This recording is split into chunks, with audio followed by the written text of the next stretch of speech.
was a time when a singer's road to fame was through a record label. Social media has given artists a more independent way to break through and go straight to the people, no strings attached. Our first guest is one of those breakthrough stars. Emmy Meli found a following on TikTok with millions of streams. Since then, she's been featured by YouTube Music, Spotify, and Rolling Stone, and was recently called one of the best bets for Best New Artist at the 2025 Grammys.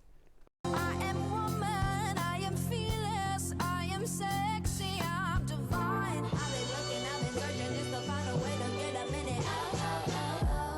Silence, my thoughts they get louder than sirens. And I think I had a breakthrough, thought we were in love, but actually I hate you. It's all true, I'm better off without you. Her genre-blurring songs and soulful vocals have been compared to the iconic Amy Winehouse, but make no mistake about it, Emmy has her own thing going on. She'll be in concert tonight at the House of Blues. More on that in a few minutes. Right now, let's get to know her better. Hello there. Hi, Deborah. Thank you for joining us on this side of the day. Thank you for having me. I'm really happy to be here, and I'm actually fresh and wide awake. I'm an early bird, so okay. Feels good to be on this side. Yeah, early bird, but you stay up late. So that means either you stayed up all night and you're going to go sleep after this, or what side of the day are you really on? Oh, no. I go to bed early so I can get up early. Oh, okay. There you go. That's the routine. All right. You are an only child, and studies always show that only children sometimes are a little more creative because they're left to their own devices. You know what? I will say that that is completely true, because in the time periods where I would typically, I guess, be playing with a sibling or entertaining myself with a person, I entertain myself with writing and drawing and singing and creating. So yeah, I would say that's true. Yeah. You say you oftentimes felt isolated as a kid, and music was your safe place. When did you first connect with music? You know what? I always make this joke that I've connected with music since before I even came out of the womb, because there's never been a moment of my life where I wasn't singing.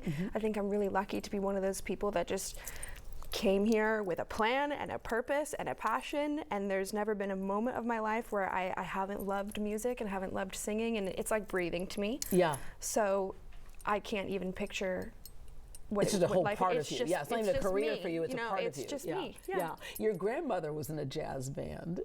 Yeah. So she played jazz piano, and then my grandpa on my other side actually played the tuba.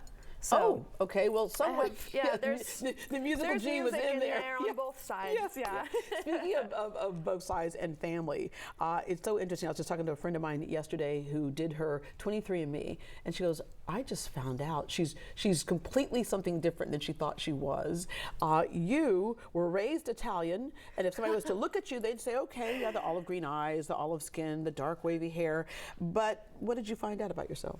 You know what? So I was raised Italian and Spanish, and when I did my DNA testing, which was interesting because both of my grandparents from my dad's side are from Mexico, which I knew, but you know, I did the DNA testing, and it just turns out I'm Mexican and Spanish. Yeah. So I'm a lot more Hispanic than I thought I was. And interestingly enough, I'm more Portuguese than I am Italian.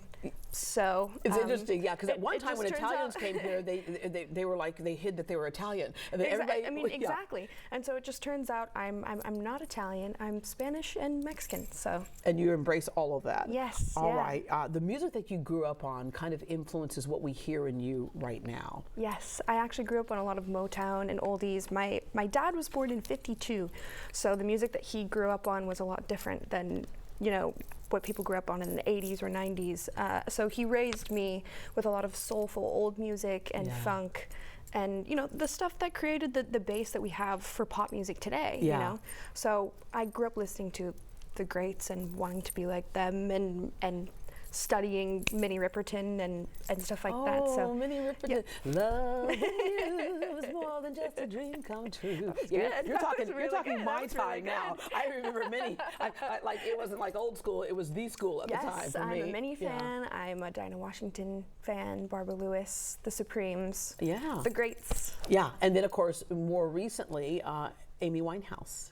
Yes, you know what? She was actually the first modern pop girl growing up, because I was so used to listening to oldies that when my dad came home with an Amy Winehouse CD, I was confused. I was like, wait, she looks young, right? She's young. Yeah. She's 20. Yeah. She's not, oh, Okay. But that's I what like got her. a lot of people. That's how she got a lot of people's attention too. Is that Yes, kind of yeah. smoky way? But she took that. But she did it in that her own smoky, way, yeah, her you know? own way, which is what you're doing as well. Yeah. When it comes to like building your musical chops, I mean, you were in the school choir. Something tells me though, in the school choir wasn't exactly doing what you do. Or did you have a cool school choir? You know what? I will say that while it was obviously more theater tunes Mm-hmm. and stuff like that, it led me to having a really good stage presence and being comfortable with performing. And I actually went to a school whose choir program was absolutely incredible. Oh, it was like nice. the school's shtick, if you will, was our choir program, because we competed everywhere, and then because we would just absolutely wipe people out at the competitions. We would get to travel, so I got to perform and travel. Really, it was like a precursor to being on tour. Yeah. So I'm yeah. actually grateful for being in choir, because I think it taught me to be comfortable on a stage in front of people, which But is there's a one skill. thing to be with a group of people, and then all of a sudden to Yes. step out on And your you know own because what? it's all you. It was definitely, I definitely realized back then that I was going to be a lone wolf if this was what I was to pursue. It But you wasn't were going used to be a to band being a lone wolf situation as the for- only child, right? Exactly. And you know what? It's funny that you say that. We were just talking about this last night. I think I'm such a person that has to be there, an individual. Mm-hmm. You know, I need my space. I like to create alone for the most part. I like to be a lone wolf in that way. I like to be creative as a standalone, and I don't like to blend in. I don't like to, which I don't think is a bad thing. Yeah, You know, I well, just like to do it which my is where way. we started, and where I Yeah. started with the fact that if you were born maybe 20 years ahead of time, things would have been different because so many people, the only way through was through that record label, and a Yeah. record label could say, yeah, Yes. whatever. But today with social media, it's a whole game changer, and you can be yourself, and no one's telling you. Yes. And you saw what people liked. You can be in charge. Yeah. You can be in charge of the narrative. You can be in charge of your story. You can be in charge of how far you go, how many people you reach. You can be in charge of the creativity. Yeah. It's your choice. You It's know? one thing when you, like you say, this is of you, by you, you've always done this. Sometimes people have a tendency to dismiss it as the hobby, and now you got to get serious when you graduate from high school and go for course. your career. Yeah. Did your parents ever say, okay, we love the singing, you're fantastic at it, but honey, what are you going to do for a job? Yes, that was actually probably one of the main things of discussion in my household, especially when I was about to graduate high school, because, my parents would say, you're so smart, Yeah. you get good grades, you've gotten into all these different colleges, please be a doctor. Yeah.